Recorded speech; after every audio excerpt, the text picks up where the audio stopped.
Bonjour, bienvenue sur cette nouvelle séquence sur le licenciement pour motif personnel. Nous verrons la mise en œuvre du licenciement, c'est-à-dire comment la procédure de licenciement se déroule, et nous apprendrons à calculer le coût d'un licenciement. Après une courte introduction, nous verrons ce déroulement du licenciement, puis le versement des indemnités de rupture. En pratique, ces points sont relativement importants puisqu'il s'agit de comprendre comment procéder et ce que coûte un licenciement. Commençons donc par le déroulement du licenciement. Concernant le licenciement pour motif personnel, il y a 3 étapes dans la procédure légale de licenciement. Il est important que cette procédure soit respectée. En effet, en l'absence de respect de la procédure, l'employeur sera sanctionné pour procédure irrégulière. Il devra verser une indemnisation au salarié qui ne peut pas être supérieure à 1 mois de salaire. Par ailleurs, on doit mentionner que les conventions collectives nationales peuvent prévoir des dispositions conventionnelles spécifiques pour la procédure de licenciement. La première étape est donc la convocation à l'entretien préalable. C'est un document dans lequel l'employeur doit fixer évidemment le jour, l'heure et le lieu de l'entretien. Il va falloir expliquer concrètement quel est l'objet de cet entretien, un projet éventuellement de licenciement. Il faut également prévoir la possibilité pour le salarié d'être assisté, soit d'un représentant du personnel, si le salarié est dans une entreprise où il y a un comité économique et social, soit un conseiller du salarié dont on lui dira que la liste est accessible à la préfecture. D'un point de vue plus pratique, comment faire cette convocation à l'entretien préalable ? 2 solutions, soit on envoie avec accusé de réception au domicile du salarié, soit plus simplement on remet en main propre au salarié contre décharge ce courrier. Il faut prévoir un délai de 5 jours ouvrables entre la convocation et l'entretien. Ce délai est d'ordre public. Il n'est pas possible de le réduire. En revanche, la Cour de cassation considère que si le report de l'entretien est à la demande du salarié, il n'est pas nécessaire de procéder à une nouvelle convocation. Vient ensuite l'entretien préalable lui-même. Il a pour objet de communiquer le ou les motifs justifiant le projet de licenciement selon l'employeur et de recueillir les explications du salarié. Celui-ci dispose d'un droit à l'assistance, selon qu'il y ait un CSE, Comité social et économique. Il pourra faire appel soit à une personne de l'entreprise, soit s'il n'y a pas de CSE, à un conseiller du salarié dont la liste est établie en préfecture de département. Quelques éléments issus de la jurisprudence sur la tenue de l'entretien préalable au licenciement. Tout d'abord, au cours de l'entretien, le salarié peut librement s'exprimer. Il n'a pas à craindre de sanctions pour les propos qu'il aurait échangés à cette occasion. Ensuite, l'absence du salarié qui aura été dûment convoqué ne vicie pas la procédure. Enfin, il faut bien préciser qu'un entretien informel ne peut remplacer l'entretien prévu dans le Code du travail. La troisième étape de la procédure est la notification. Il s'agit d'un courrier que l'employeur envoie cette fois-ci forcément stop. La troisième étape de cette procédure est la notification. La notification, c'est un courrier envoyé par l'employeur dans lequel il justifie de la cause réelle et sérieuse. C'est forcément une lettre avec accusé de réception.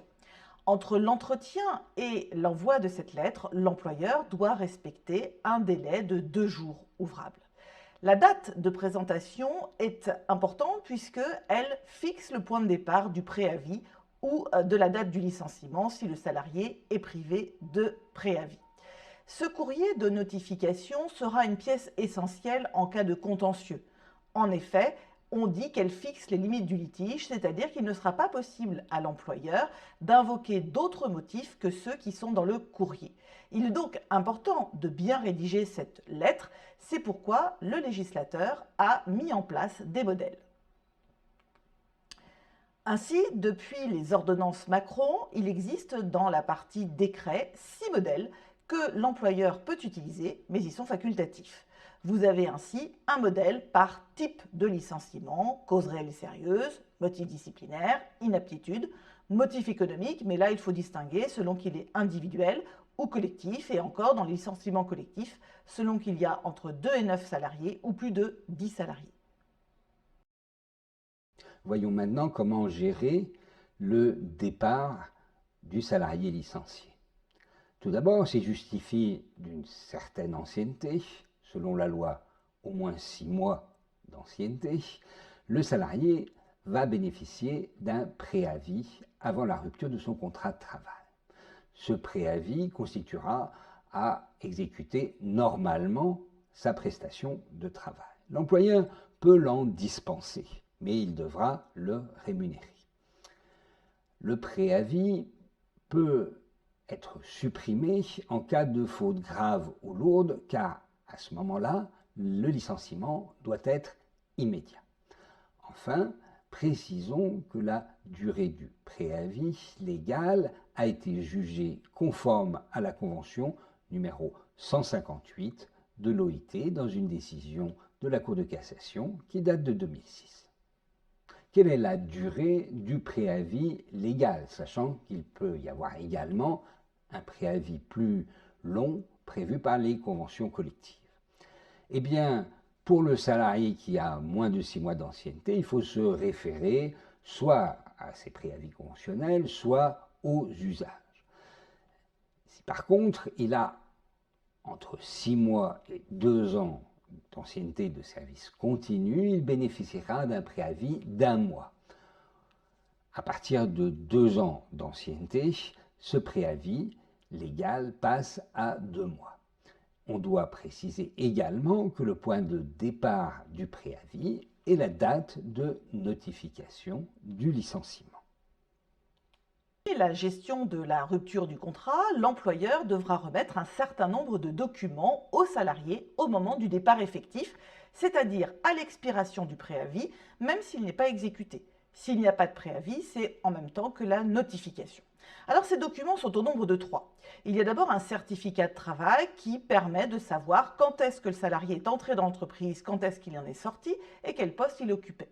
Il y a ensuite un document comptable, le reçu pour solde de tout compte, qui va lister les sommes versées aux salariés au moment de la rupture. Ce document peut être signé par le salarié et il ne sera libératoire qu'après l'expiration d'un délai de 6 mois. Autrement dit, même si le salarié signe le document, il pourra en contester le montant pendant les 6 premiers mois. Enfin, l'employeur doit remettre une attestation Pôle emploi qui permettra aux salariés, avec ce document, d'aller s'inscrire et de pouvoir éventuellement percevoir les allocations chômage. De quoi bénéficiera le salarié au moment de la rupture? C'est la question du versement des indemnités de rupture. Tout d'abord, voyons l'indemnité de licenciement qui a été majorée depuis les ordonnances Macron. Cette indemnité de licenciement légal est accordée à partir de... Non, hop, on reprend. Voyons tout d'abord la plus connue, l'indemnité de licenciement. L'indemnité de licenciement, selon l'article L 1234-9 du Code du travail, peut être versée pour les salariés justifiant désormais de 8 mois d'ancienneté. Ce seuil a été abaissé par l'une des ordonnances Macron. L'indemnité de licenciement n'est pas versée en cas de faute grave ou de faute lourde. Et il peut y avoir effectivement des indemnités de licenciement conventionnelles qui s'avèrent plus favorables que l'indemnité légale. Mais compte tenu de son relèvement, ces hypothèses sont peu fréquentes. À quoi s'élève l'indemnité légale versée en l'absence d'indemnité conventionnelle plus favorable? Eh bien, on la calcule à partir de la rémunération brute perçue par le salarié, soit en se basant sur la moyenne des rémunérations perçues dans l'année, soit sur la moyenne de celles perçues dans le dernier trimestre. L'indemnité de licenciement ne peut pas être inférieure à un montant fixé par l'article R 1234-1 du Code du travail. Il correspond à un quart de mois de salaire brut par année d'ancienneté pour les 10 premières années et d'un tiers de mois de salaire brut par année d'ancienneté au-delà. Outre les indemnités de licenciement, le salarié peut prétendre à d'autres indemnités. D'abord, l'indemnité compensatrice de congés payés. Il faut en effet se souvenir que le salarié acquiert tous les mois 2 jours et demi de congés payés. Alors, soit il prend ses congés payés avant de partir, soit il lui reste un reliquat de congés payés et l'indemnité va compenser le fait que le salarié n'a pas pu prendre tous ses congés payés. Cette indemnité de congés payés, elle est due quelle que soit la cause du licenciement, c'est-à-dire que même s'il est licencié pour faute grave ou pour faute lourde, il garde son droit aux indemnités de congés payés, car il s'agit d'un droit fondamental, le droit au repos, auquel on ne peut... Non, ça va pas. Et là... D'abord, le salarié a le droit éventuellement à une indemnité compensatrice de congés payés. En effet, le salarié acquiert tous les mois 2,5 jours de congés payés. Lorsqu'il va quitter l'entreprise, soit il va utiliser ses congés payés et quitter plutôt l'entreprise, soit alors il va falloir lui compenser le fait qu'il n'a pas pris ses congés payés et les transformer en indemnité. Cette indemnité est due quelle que soit la cause du licenciement. Quand bien même il est licencié pour faute grave ou pour faute lourde, il touche cette indemnité. Initialement, le Code du travail privait le salarié de l'indemnité en cas de licenciement pour faute lourde, mais suite à une QPC, le texte a été modifié. Alors, rappelons que pour le calcul des indemnités de congés payés, il existe 2 modes. En effet, soit on prend le 10e de la rémunération brute, soit on prend le montant que le salarié aurait perçu s'il avait poursuivi le travail, et là encore, toujours selon la méthode de la... Rappelons que pour le calcul des indemnités de congés payés, il existe 2 modes de calcul. Soit le 10e de la rémunération brute, soit le montant de ce que le salarié aurait perçu s'il avait travaillé. Il conviendra de retenir, comme d'habitude, la méthode la plus favorable.